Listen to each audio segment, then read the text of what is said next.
Il y a une injustice qui se trame et nous ne l'accepterons pas.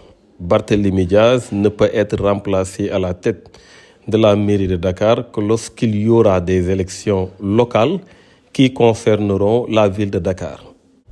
L'acte qui a été pris par le préfet en se basant sur l'article 277 du Code électoral ne peut pas conduire à la destitution de Barthélémy Diaz. L'article 277 du Code électoral parle des conseillers municipaux qui sont sous le coup d'une inéligibilité ou d'une incompatibilité.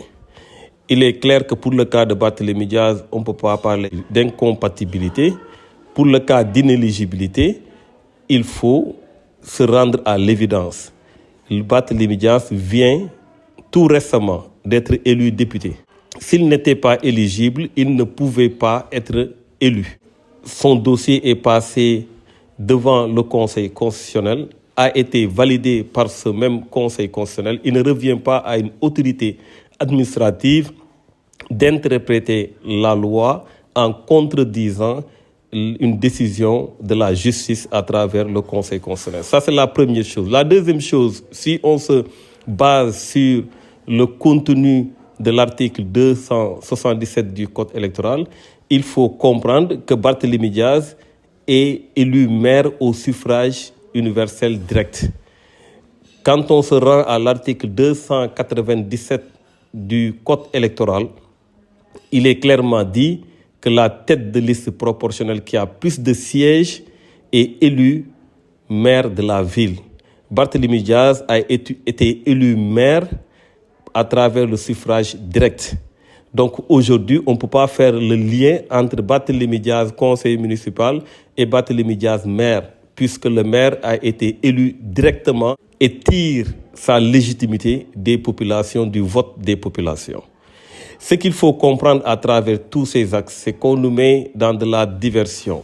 On utilise l'appareil étatique pour combattre des adversaires politiques. C'est inacceptable et nous ne l'accepterons pas. Aujourd'hui, il y a une injustice qu'on veut faire passer.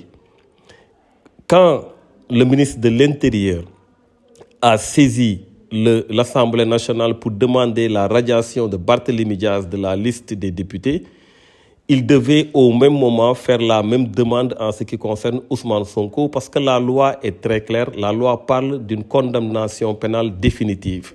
Ceux qui nous parlent d'amnistie, il ne revient pas au ministre de la Justice d'interpréter la loi. La loi portant amnistie est très claire en son article 4.